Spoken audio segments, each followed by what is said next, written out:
Okay. I want to invite you and thank you for coming to this meeting of the Chelmsford Art Society. We have the great pleasure of having Brooke Lambert here today. Brooke grew up in Maine and then moved to the Boston area to pursue her BFA in printmaking from Mass College of Art and Design. Since graduating in 2017, she's exhibited her work in multiple places in New England, in New York. She is currently represented by a gallery down in Brooklyn, in the Waterfront Artists Coalition, and she is sponsored by an ink company and Speedwell Art Products. She has been granted a number of public awards for her art projects in Amesbury, Dorchester, and Lowell. And she has had over 10 years of experience teaching children and adults. Right now, she is currently the resident printmaker and instructor at the Art Center in Dover, New Hampshire, where she is teaching workshops also at several locations in Massachusetts and Maine. She just had a workshop at the Chelmsford Public Library recently. One of the facilities about her particular way of doing printmaking and painting is that she loves nature and loves fine objects, and she tries to take all of this information and these products that could be thrown away and polluting the planet and using them in her work. So I'll switch over to Brooke, and Brooke, I really look at the beautiful artwork that we're going to be seeing tonight and going ahead and seeing how you create all of this work for us. Thank you so much, Barbara. I'm Brooke Lambert. I'm an artist. I'm located here in Lowell, Massachusetts. As Barbara mentioned, I'm originally from Maine in Cape Elizabeth, and I moved to Boston area to pursue my degree in mass art. So I'll be talking about my process of collagraph printmaking tonight. I have experience in all forms of printmaking and also in painting, but collagraph has been really my main process. Sorry, I hear myself a little too loud. I have experience in all forms of printmaking and also in painting, but collagraph. Thank you. Sorry, I was hearing myself. Your sound was coming through my laptop. I'm sorry, I forgot to turn off. That's totally okay. I apologize. So anyway, I'll reset. So I have a screen play for you first, a slideshow, and then I'll have a couple videos, and then I'm actually going to show my process live for you as well. And at the end, there'll be time for questions. So first, I'm going to show you guys over here. So this is one of my pieces, and I'm just going to show you a few more of my work. I also have some of my work on the stage as well. But these are original collagraphs. These ones are large size.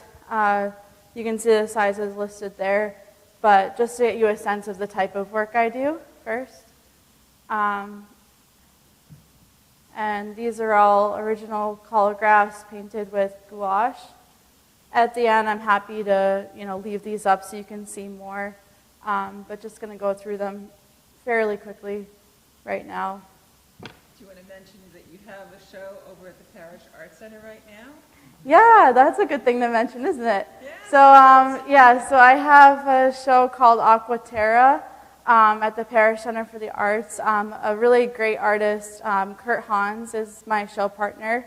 It's a two-person show. He does very bright, colorful acrylic paintings, and I'm showing my collagraph prints that you'll see tonight. It's a really beautiful, colorful show, good for this time of year, very cheerful.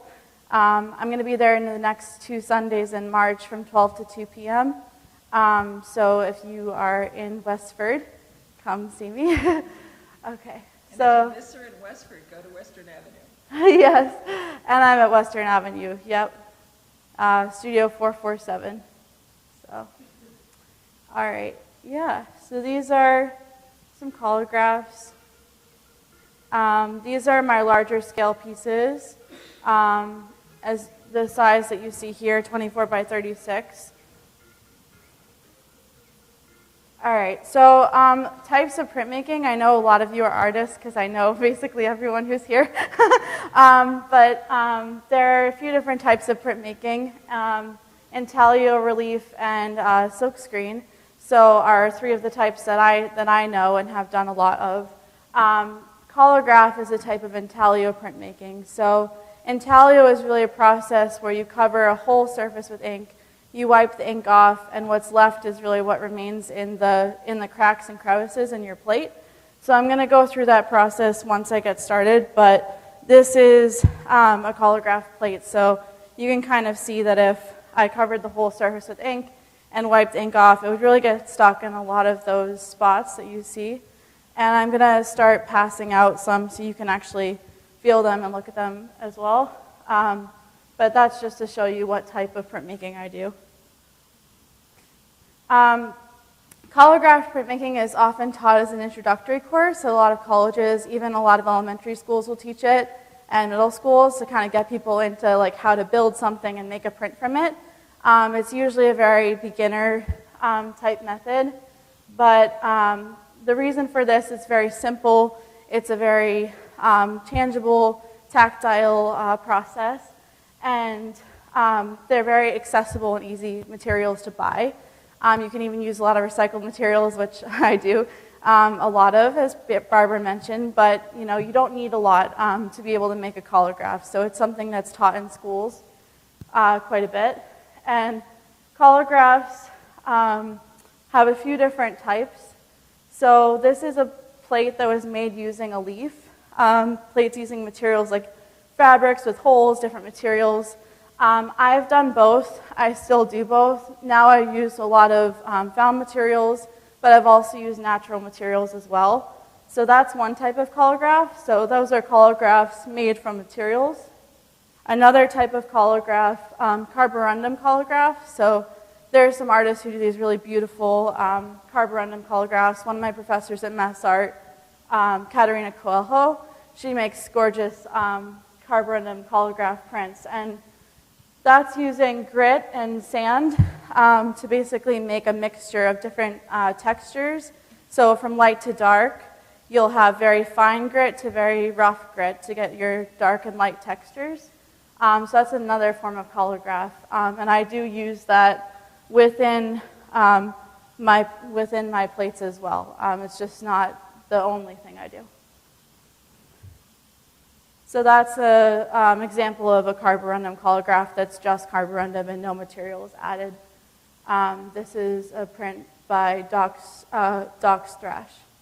And this method really gives that tonal effect, the light and dark.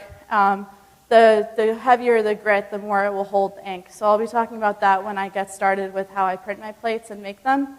But that's really important in what I do too. So when I went to Mass Art, I met this wonderful artist, Choco. His real name is Eduardo Roca. He came to the school from Cuba, and he taught us how to make collagraphs. So I had never made a collagraph or heard of it before, but he taught us how to make them completely not speaking English at all, which was kind of remarkable, just with gestures and movements, facial expressions. He was really able to explain a whole process of printmaking to us, and it just took me away. So I was really impressed by it, and even got in the newspaper, which was kind of cool. And that's one of his pieces, and that's him with me when I was at Mass Art. So Choco's work is very powerful and very dense and rich and heavy. His work is mostly about the culture of Cuba, history, and his mark making really reflects that. So I thought his work was gorgeous and wonderful, and the first plate I ever made kind of mimicked his style. So I brought that with me today and the print, so I'm actually going to send these around. There you go. But you'll find when you look at that, those are very dark, they're very textured, they're very rich. They kind of have this impactful feeling that really had a lot of history and richness and culture, but didn't give me the sense of light and hopefulness that I wanted to pursue in my own art. So I was starting to think of ways to change the process. So I had this thought in my head I want to make these big collagraphs. And I want to make them very large. This had not been done before at Mass Art. Collagraph is a process that is traditionally done very small, really 8 by 10, which is about this size, or even smaller, 5 by 7. And I didn't want to do anything small, so I was pushing the boundary in that way.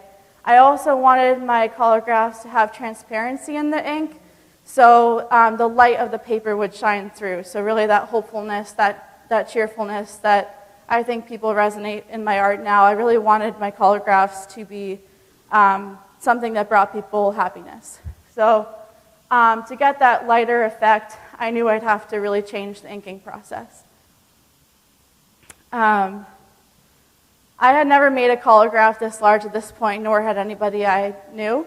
So I made 3 drawings, which were a triptych. This is my studio at Mass Art during my senior year. So these drawings are pretty large. They're about the size of this, like 24 by 36, 2 by 3 feet drawings. And I made 3 of them. I made them out of everything I had, which was not a lot because I was in school. So it was like, crayons, markers, lots of stuff. I stayed there way too late and made these big drawings and was just totally inspired by what I was going through at the time and just all the things around me while I was in school, my relationships, my friends, and really threw myself into those drawings. And I started building the plates.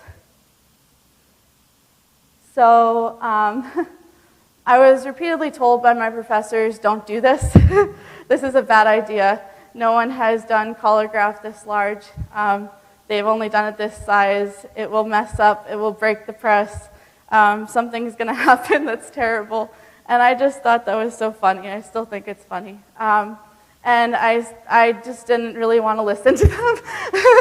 So I decided that, I'm going to do it anyway. And I listened to their concerns, and I was respectful, but, respectfully, I'm going to try.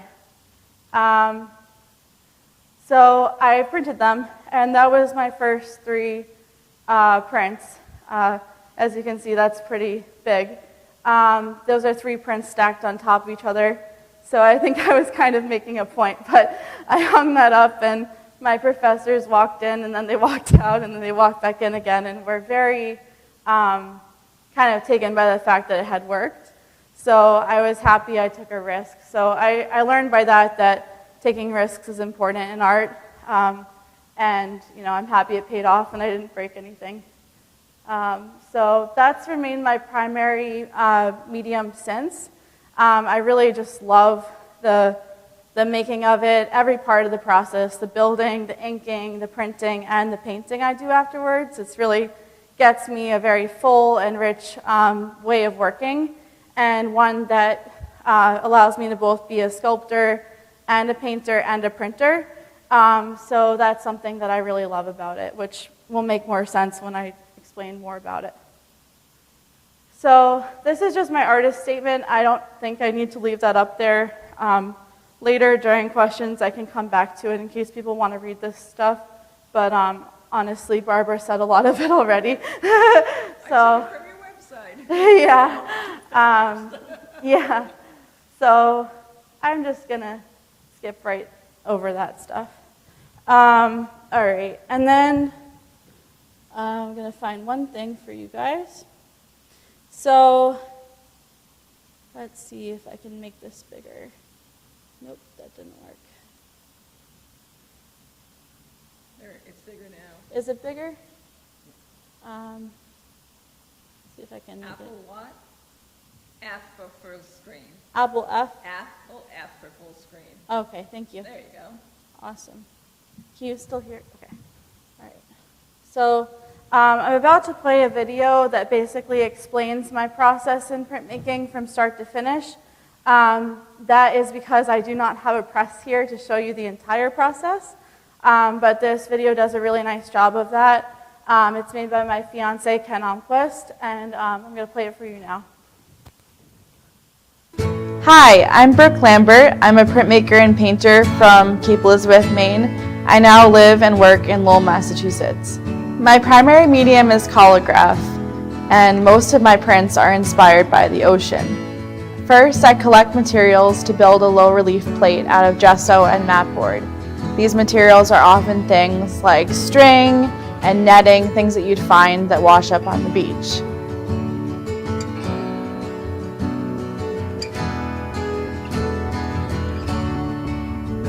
Then I ink my plate once it's dry using an intaglio process.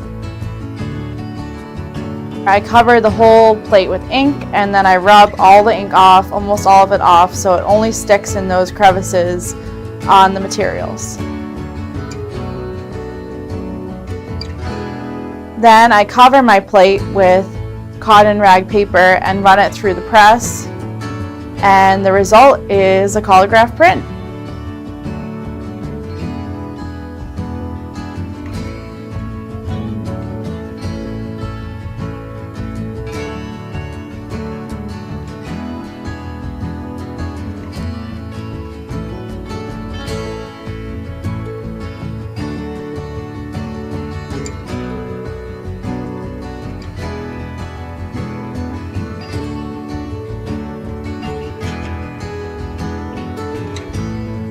Once the printing process is done, I then take my print and paint it with gouache.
Thanks for watching. Once again, my name is Brooke Lambert. You can find my work on my website at www.brookelambertartist.com, on Facebook at Brooke Lambert Printmaker, and on Instagram at Brooke Lambert Artist.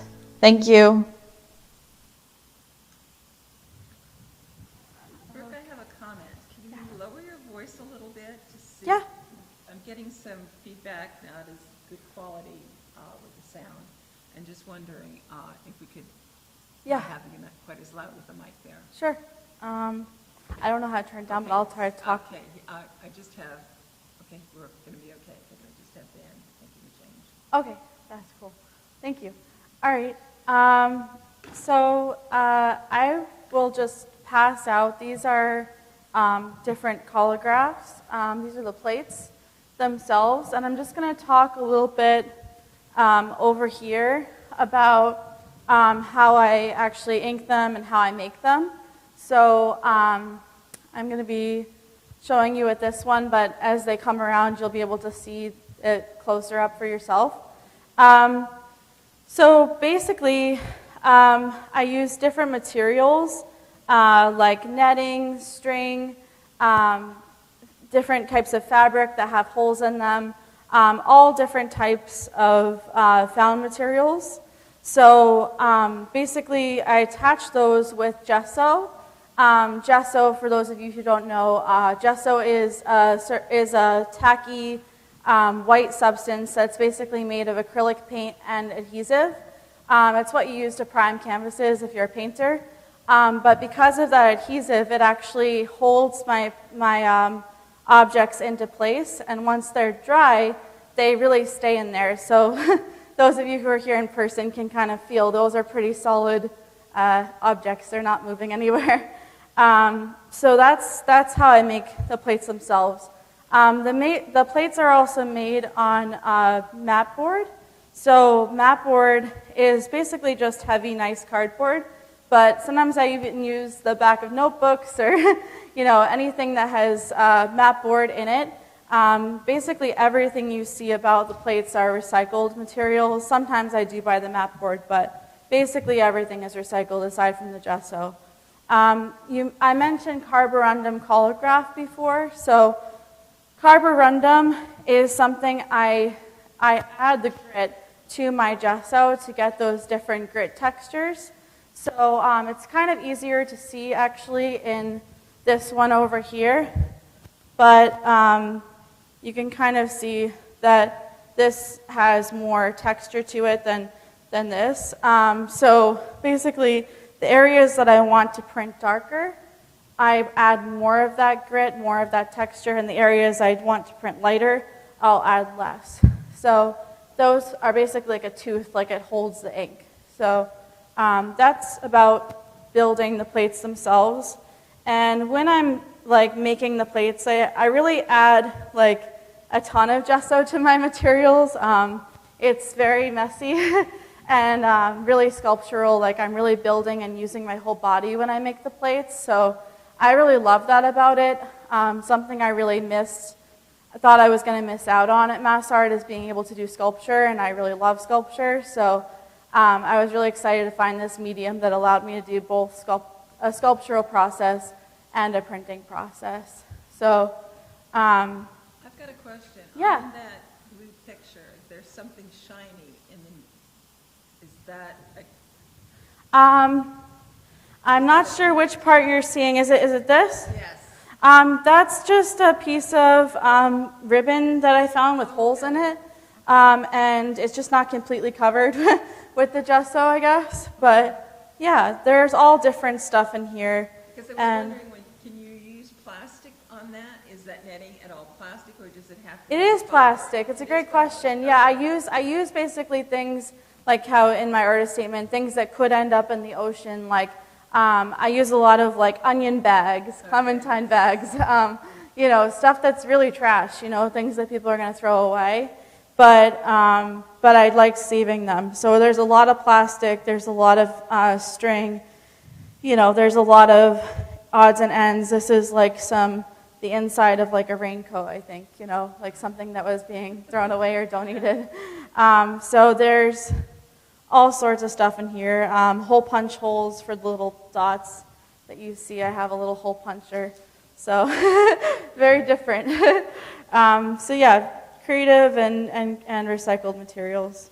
Now, can you ever put a metal object on?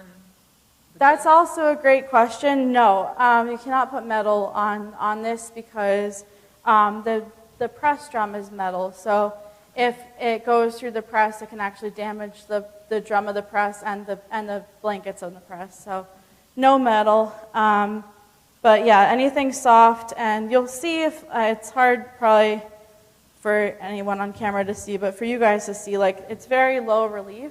So like the ones that I passed around, it's not very thick, and this takes a lot of kind of like trial and error, but finding things that are relatively the same thickness so that it will print the same throughout. Yeah. So. Yeah, so you can use the plates multiple times. I'll talk about that a little bit more in a minute. No, it's fine. These actually two are the same plate, but as you can see, I ink them differently, I paint them differently. So even though the matrix is the same for some, the process makes them all individual. It's a great question. Yeah, so I'm going to go into that a little bit more also. All right, so this part I'm showing this camera and you guys at kind of the same time. But so this is the printing process itself that you saw in the video. But I'm just going to kind of simulate it so you see how I would do it if I was in the studio. You won't see the actual running through the press, but you can at least see how the inking works. So basically I mentioned that it's intaglio. So what intaglio means is that I'm inking the whole surface up and then I'm wiping the ink off. So this is a good time to mention that the ink I use is called Akua inks. Akua is a brand of ink that is under the branch of Speedball Art Products. So I'm actually sponsored by Akua Inks and Speedball, and I used their products for long before they sponsored me. I am truly a fan, regardless of the sponsorship. I can't say enough about them. They are environmentally safe for your body, and they're also very good for the environment compared to many other inks. I think lots of printmakers, and I know some of your printmakers, get worried about what they're ingesting and what they're breathing in their body because of all the oil and the mineral spirits and everything you're using. Akua Inks is soy-based and water-based, so it is not at all as harmful for you. Like most of the stuff in here, I wouldn't advise you eat it, but you could. But it's, gum arabic and soy. It's not something that if you breathe in, it's going to be harmful for you long term. They have a real mission to protect your body and the environment. So that's why I love them. I also love them because I've been able to adapt to using their inks and get the same results as I got with oil. I won't lie, I still love oil. I don't think any artist doesn't. But this, through working with their inks, I've really developed something that works for me really well. So I'm going to talk more about that as I show you. So basically, this is my collagraph plate. So I ink the whole surface with a mixture of the transparent Akua base and whatever color I'm using. Usually I'm using blue, but I also use reds, greens, like different colors. Usually I just use one color for the whole surface now, although in the past I have used multicolors for the printing process. Okay, so, and the reason for the transparent base. Transparent base is the base of all the Akua colors, so even if you're any color you're using, the base of it is transparent, and then they add the pigment to that. So that's another thing I love about their products. Very clean. You know what you're getting, you know what you're mixing. So with the transparency, I add about, easier to show you, with an actual press, but I use about a 75 transparency, 25 pigment. So it is very transparent, and the reason for that is I really want the light of the paper to shine through my colors and give it that kind of luminescent glow that it has.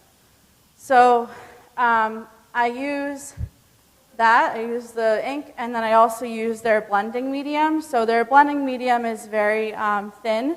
It's basically the consistency of like a olive oil, maybe. Very thin, very loose. So I use that to add to the ink, and it loosens it. It basically makes it so I could paint with it. So anybody who's done like a monoprint before would know that you really need your ink to be loose to be able to paint and have it be gestural. So I dip into there, and then I basically ink the entire surface, across the entire surface in circles. I'm just going to show that, and then also show you guys. So basically the whole surface gets covered with ink. Then once that's done, I used tarlatan. I didn't have any with me today, but this is what it would look like. Tarlatan is cheesecloth, basically. So I ball it up so that it's flat on one side and looks like a ball. And then I will just rub the ink off as much as I can so it just sticks in those cracks and crevices of the plate. Then after that's done, I use a brayer, and I ink up a brayer with thicker ink, and I roll it across the whole surface so that that surface that's at the top does print.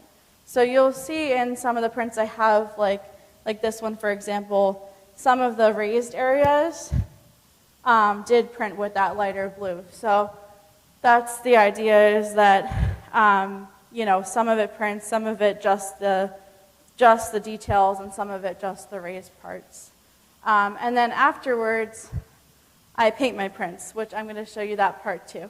But I usually like to see if there's questions at this stage, so if there are any, I can, yeah. So great work. I'm curious, can you, after you run it with one color,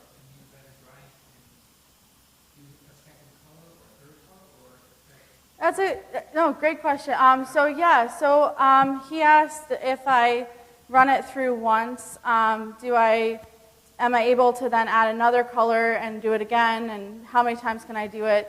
So I actually never clean my plates, surprisingly, to some people, but I print ghost prints. So what I mean by that is, like, I'll ink the whole thing blue, like I was just saying. I'll run it through once, then I'll run it through again, so I'll get a lighter print, and then by a third time, it's actually completely clean, so then I can switch colors. I like to not add any solvents or even simple green eventually will eat away at this plate.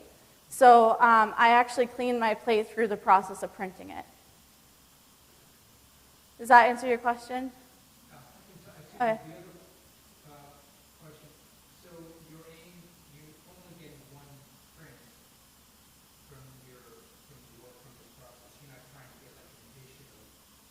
Oh, yeah, I get what you're saying now. I do print I do print multiples. So, these are both the same plate. This plate's not with me today, but, and the other ones I brought are different. Look, these are the same plate as the one I'm about to show you painting on. So, I do, addition, but it's called addition variable, just meaning that each is an individual still. So, they're not the same as monoprints, if you're going to get really technical, because they do have a matrix, like you're asking. But it's called an addition variable, so each one is unique, but the matrix is the same. Yeah, I also have a lot of different plates themselves. Yeah, sorry. I have a question. So the color that we're looking at, these two pictures that are right in front of you. Yeah. Are the pinks and the orange and all. That's paint. The orange, yes. The yellows, all of those other tones are, you painted it after you did the initial. Correct. So this one was inked actually in a green, so it's not as accurate, but I'm going to use this one to show you guys. So actually this is the same as this, if that helps. Okay. So this is what it looks like when it's printed. And this is the painting I do afterwards. So it really is a multi-step, building the plates, inking the plates, getting the print, and then painting. So when I say I'm a painter and a printmaker, I mean it. I'm both. So you really get a lot of the detail afterwards in the painting. It's interesting because I thought that the background of the one you're handling might be what it came out of the first print of. But that's not true. It's the one that's on the easel. Correct. Yes. So this is what they really look mostly like that. I mean, depending on the plate, obviously the size is different. But this is a really good example of what it looks like when it comes off the press. Okay. And then I paint them to get the colors and the brightness out of it. I paint them with gouache. And that's something I'm going to show you in a second. Yeah.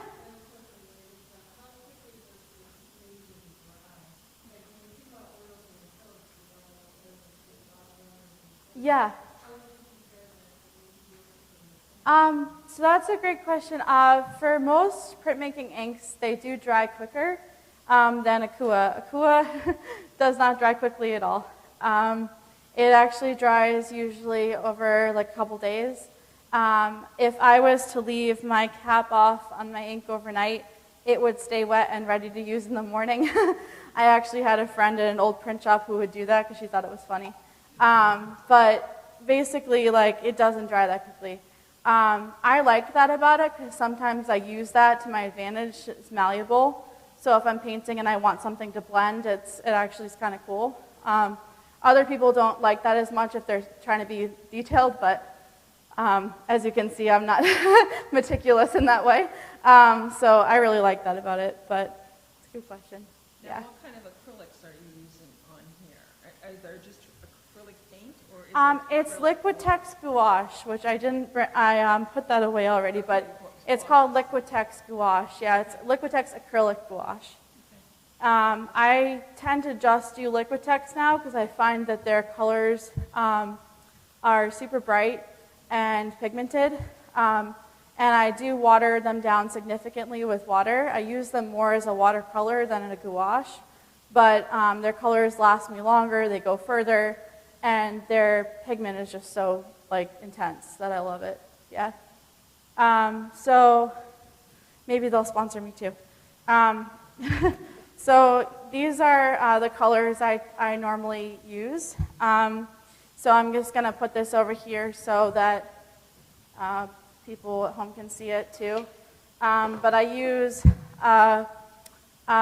two different types of blues, Prussian blue, ultramarine blue. I also use viridian green a lot. I love viridian green. I use magenta, opera pink, cadmium red, cadmium yellow, and I've just started getting into lime green. I don't know why, it's just like a thing that I might start doing more of that.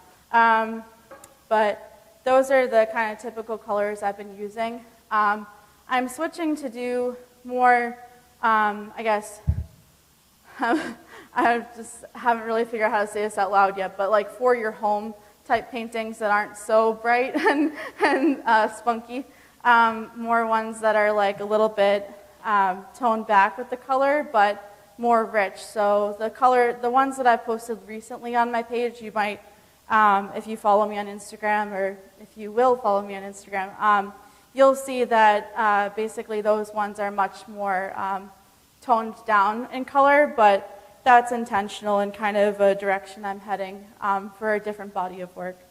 I also use a ton of blue, so you've probably seen, if you're someone who knows some of my work, blue series of prints that I've done. I just love the ocean and blue. Most of my work is inspired by the ocean, so I don't think I'll ever stop using blue. Okay. So this part, I'm going to show one video. I think it has music of me painting, and kind of another process video. It's very short, it's a minute and a half, and then I'm actually going to dive into kind of how I build a composition. So I'm going to do the video first.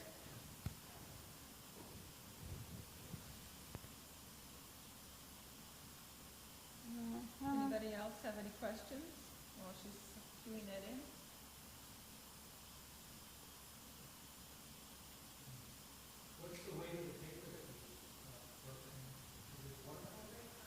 So it's called Reeves BFK. Reeves BFK is made by Arches paper. It's a printmaking paper primarily, but I know people who use it for watercolor and oil too. Yeah. Do you have to be concerned of the 140 or the 300 weight of it? For me, yes. So the 140 is kind of too light for what I do. I find that some of my textures just pop right through it. I've tried because I know it's less expensive, but the heavier paper is much better for what I do. I also should mention that that's 100% cotton, so I love that about it because it basically acts like a t-shirt. Like if you get wet in the rain and you notice your t-shirt kind of clings to your skin, that's what my paper does in the press. I wet it before it goes to the press, and that expands the cotton, and then when it dries, it really clenches down and locks into the textures I have. So when I peel it back, it is embossed, and it really will stay that way forever. It's not likely to ever lose that embossment. Something I like to show, I think this one, let's do this one. But you can kind of see this is, very heavily embossed. That's really the whole point of why printmaking for me actually is that really tactile, the feeling of that. I just love the embossment. Otherwise, I probably could with a lot of effort just paint this, but I love the physicality that this process has, and this paper is really, really good for that. So, okay. I have Ken in the background making lots of good comments. Oh yeah, nice. Okay, let me find the video. There's one good one. Now, after you make a print and you put it in a frame, do you have to have glass on top of it, or can it be something else done to preserve the top? So, I will answer that question. I also have a very exciting thing that's coming up that's an announcement kind of thing, but it goes along with that question. Okay. You can put glass over it. You also can not. I would recommend, like, if someone was to buy a print, always putting it behind glass because of keeping it, color fast, keeping it safe. Really, any art you want to put behind glass.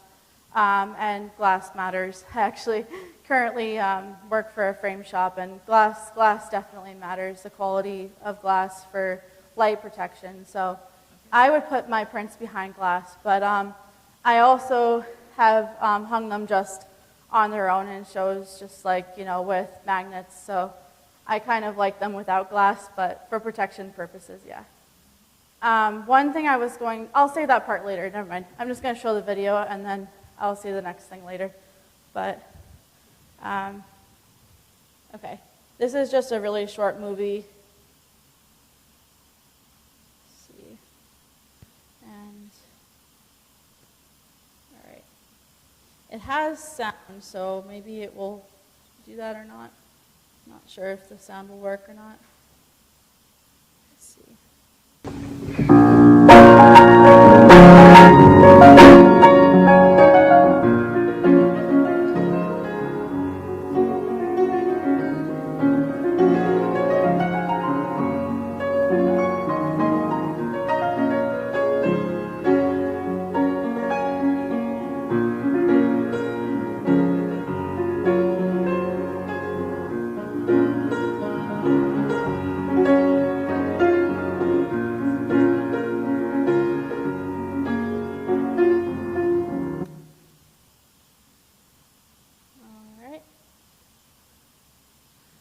So,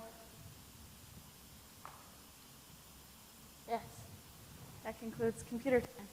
Yeah. Let's back up. Well, you usually, I'm just curious, in the process, do you start a print and finish from end, or will you print 3 or 4 images and then paint, or you like to just complete? All of the above. I'm not I'm organized in some ways, but it's kind of whatever I feel in the moment with that question. Sometimes I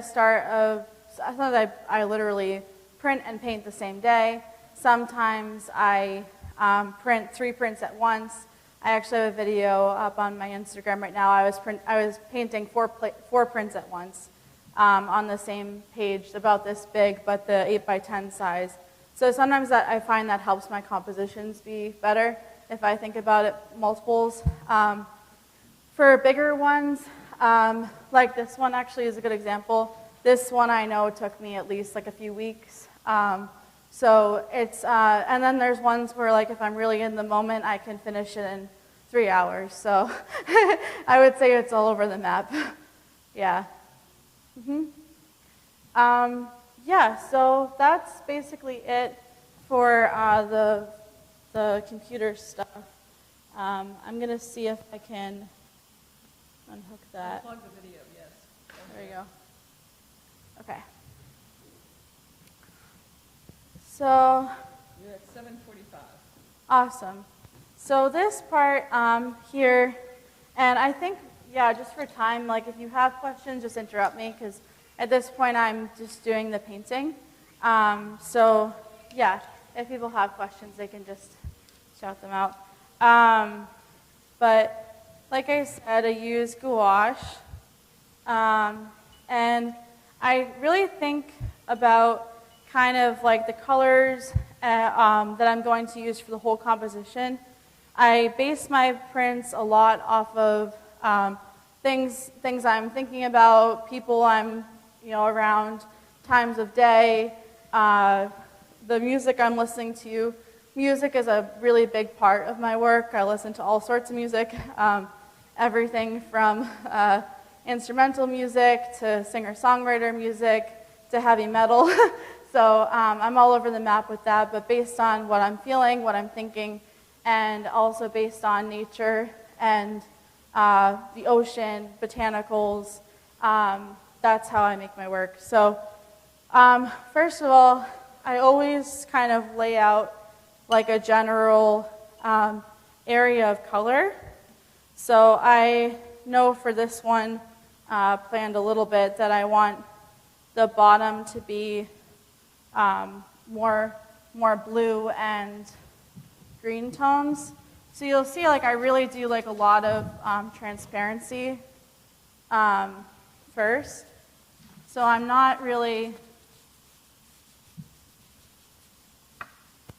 I'm not adding a ton of pigment because I always say this when I teach my classes, but I kind of, always know you can go darker, you can't really go lighter. So I start very light and then I add color as we go along. I'll definitely not be able to do the whole piece, but I'm going to get enough that I can kind of show you the different steps I usually do. So that is very much like a watercolor wash. Yeah, it's a watercolor wash to start, and then I get more intense as I go on.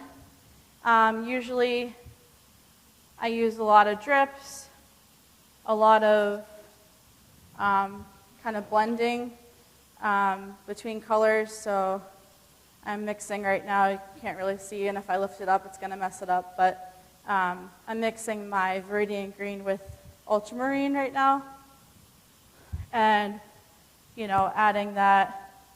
So this is what more of a like aquatic one would start with. I usually start at the bottom. I don't have like a technical reason for that necessarily, except for that I think when you start at the bottom of a composition, it kind of grounds you, literally, and adds weight so that you can kind of go up from there. A lot of my work has to do with like hopefulness, so I always find starting at the bottom of my piece, like, I don't know, somehow literally lifts it up. Yeah. So another thing I'll do, because I'm just going to try to show like some of the like typical mark making I make. So there's this kind of pocket up here. I use a lot of drips, and I usually let like gravity kind of just do the work for me. I tend, like I said, to use a lot of music. There's no music right now, but kind of use the beats of the music, the kind of the vibe, the energy that I'm actually feeling in the moment to create my mark making. So maybe if I was doing that, I'm actually doing that to the music I'm listening to. I guess the common word for this now is intuitive painting, which I think is a nice phrase. I've got a question on what kind of brush you're using. This brush is a round brush. It is so old that I don't know. Simply Simmons, I don't know what that is. But it's a round 12 brush. Okay. That's usually around the size I'll start with. I have all sorts of brushes, but I usually use a lot of round brushes. I use flat brushes for details, like my lines you see.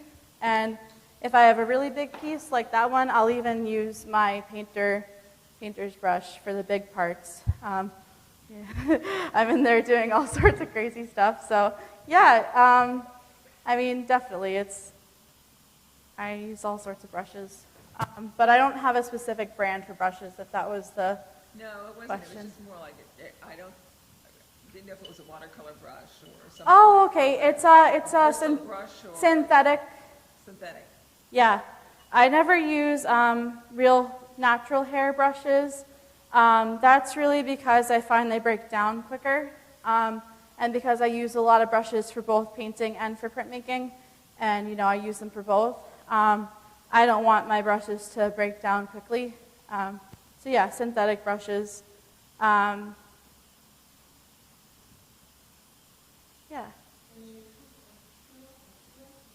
Yes.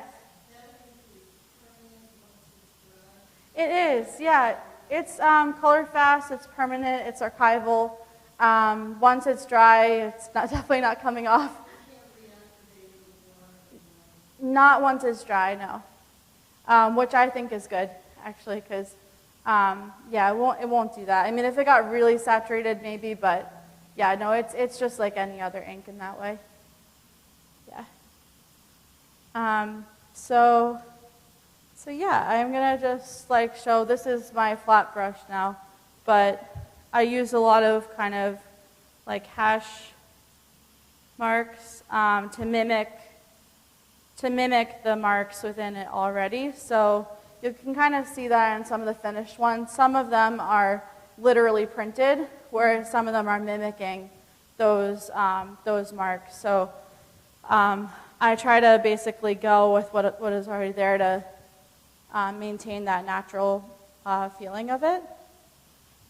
Another thing I often do, let's see where I should put it, is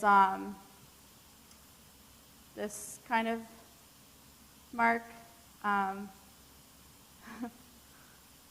It's funny when I'm saying it in front of you guys, because those to me always, depending on the composition, sometimes those feel like birds or flying marks in my botanical work. Some of those feel like fish or schools of fish in my in my sea-themed work. So people see all sorts of things. I don't always have a direct meaning or an actual association for the marks I make. It's really kind of based on the overall composition, but I do have some narrative sometimes that I'm thinking of, or times of day, seasons, stuff like that. Do you ever incorporate people in? No, you mean like portrait? No. I'm looking at the portrait that's print up there right now, and I'm seeing shapes of the nose. People always eye. see Yes. all sorts of stuff like that. I don't intentionally put faces in them. I do get that question a lot. That's not on purpose. I think it's just us as humans are, engineered to see faces and things. But I do love hearing what people see in them. I've had some pretty great comments in the past about them, for sure. One other really common thing I do a lot of yellow for these. I just kind of see them as orbs, kind of like light, and that's kind of where the hopefulness ones come from. And I really love the opera pink that Liquitex has. It's just a really crazy hot pink, and I find that that's really nice for blending with the yellow. So I often blend the the yellow and the Liquitex, and that's kind of how I get those oranges, but they're much more vibrant than if I was to use, my cadmium red. It has a different feel to it. So this print right here has a lot of that combination in it, the kind of opera pink with the yellow. So I just like that feeling. And this one has something that I can show you guys. I brought one to show you, but right here I actually used an oil pastel to bring out those textures. So because it's embossed, when I use an oil pastel, it actually really makes it it's rough against it. So it brings those out. So I can show you guys that in one area of this print. Let's see. So we'll do right here. But if I rub against it, I actually can see those textures more. So sometimes I choose to do that to kind of bring them out. Sometimes I'll do that and then also do the water based over it. So here's this for example. And that watercolor water and oil resist really has that contrast that I'm looking for. So yeah, and then I also use, these are markers, these are alcohol. They're water-based markers actually, but they're color fast. So I use their felt tip markers, and sometimes like I'll add details with that too. So I know like one thing you'll find in a lot of my prints, I'll kind of have these marks, which depending on what the print is, which we'll see what this is, it will be either like bubbles or it'll be like pollinator type, like seeds maybe. Like it can be really interpreted in any way, but I have kind of a vocabulary of mark making that I use in a lot of my pieces. So I was going to just make one announcement, a couple of like announcement things. Is it appropriate time? Or? It's appropriate. I'd like you to talk about where you're going to be and what shows you're going to be Okay. in and that type of thing. Awesome, thank you. Yeah, well, first, thank you guys for coming and making it out, even though the weather's kind of not the best. I really appreciate you coming. In addition to today, I have a lot of other stuff going on. I am teaching classes at several locations, so the best way to find out about that stuff is on my Facebook page or Instagram, which I have business cards that are on that table back there, so you can find it there if you don't already follow me. But for those listening at home, my Facebook is Brooke Lambert Printmaker, and my Instagram is Brooke Lambert Artist. Basically, I'm teaching at the Art Center in Dover, New Hampshire. That's where I teach most of my printmaking classes, so more stuff towards what we talked about today. I teach right now a monoprint botanical class where we print leaves, flowers, found materials. It's really fun. That's a workshop, one-day workshop. I also teach, I'm going to be teaching a dry point workshop in the spring there as well. And I teach a beginner intermediate class. They're now accepting new members at the Art Center. So if you are really into printmaking and want a place to use a press, I highly recommend this studio, and I work there. It is basically, this class is like how to get you set up to print in their space. So if anyone's interested in using a printing press and isn't afraid of the drive, you can talk to me. Then I also teach at Chelmsford Library, so you know where that is. There I teach line-of-cut printmaking and watercolor. I also am going to be teaching at Concord Art this spring, starting in April and May. In May, I'm sorry. And that's going to be a dry point workshop and a botanical prints workshop. Really excited about that. I teach at Old Mill Coffee House. Also, kind of ongoingly, my classes are changing there, but I think I'm going to be doing some classes there too. And also in Maine, I teach in Maine. So basically all these places you can find on Facebook. And if you're here, you can talk to me about it.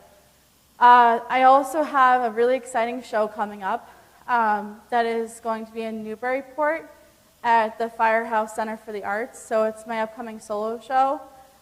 It's a show where I'm actually going to be showing my plates and my prints together, which I have not really seen anyone else do before for a while. So very excited. But basically I'll have my prints hanging on the wall, framed, but with their corresponding collagraphs. So, and the collagraphs will be for sale, which they have never been before. They are kind of like my babies, and I'm afraid to let them go, but I'm excited about the opportunity and really excited to show them as their own objects because, they're kind of, They're works of art. Yeah, they're works of art too, and I think that printmakers always fall in love with their plates, but rarely do people get to appreciate them. So I'm excited about that. And so I'll be retiring, not the ones you've seen today, but several other ones that I'm, a very good friend of mine, Rebecca Proctor, who does amazing work, is actually framing them for me. So I'm super excited about that. And that'll be on my website also. and all those social media places. And I said this at the beginning, but Aquaterra with Kurt Hans is up until the end of March, and from 12 to 2 every Sunday for the rest of March. So this Sunday and next Sunday, I'll be there. And if you want to stop by and say hi, I would love it. I think that's it. Okay, any Yeah. other questions?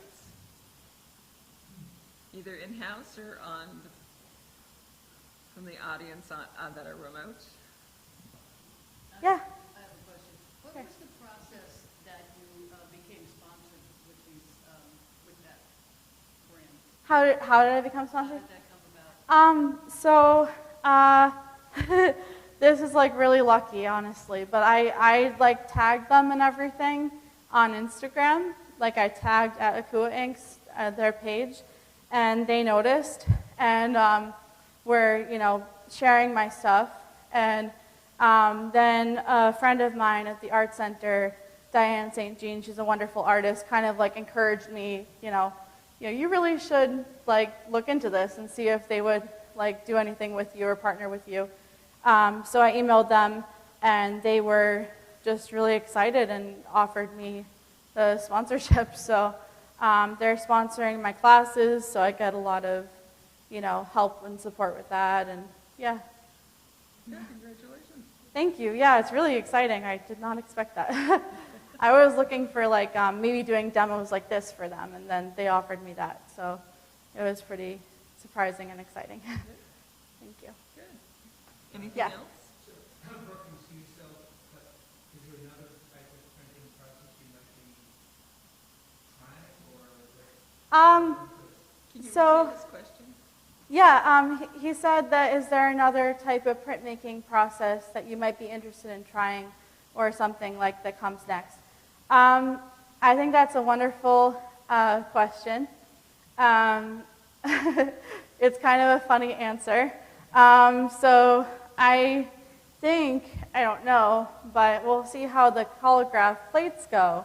But I think I might be stepping into a bit of a sculpture era, perhaps, next. So I'm really loving the process of building lately, and that might be kind of a new venture, even though it's not printmaking.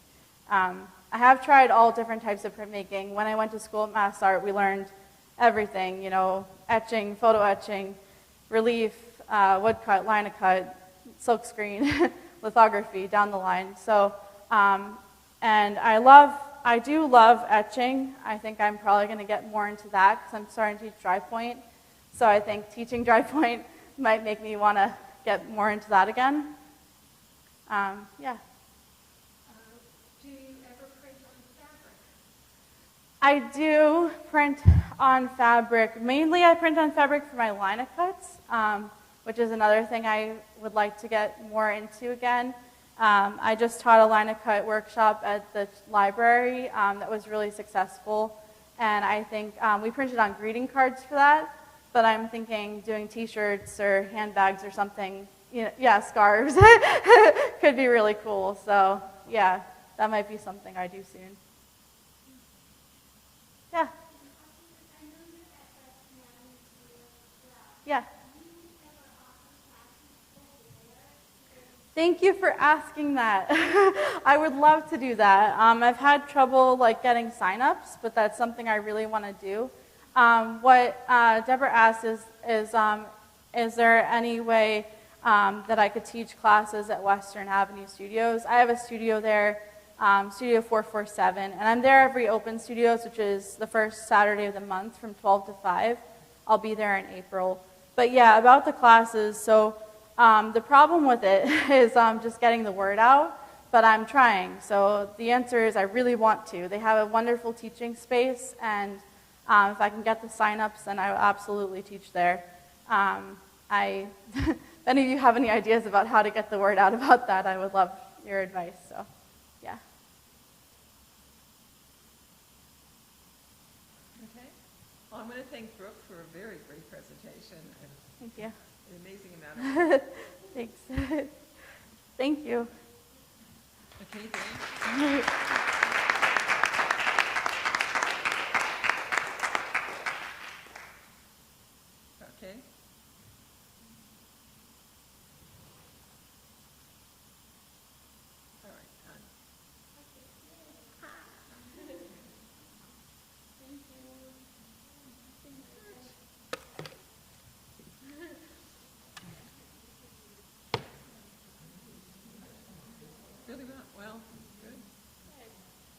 The sound was coming through loud.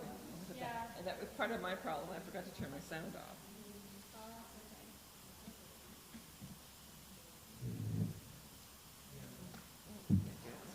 Now I'm gonna move. Dan said it's recorded, right? So Yes, it is recorded. I probably shouldn't do this too much. It is recorded, so you can play it back. Okay. And you can put the link on your own website. Okay, great. I know that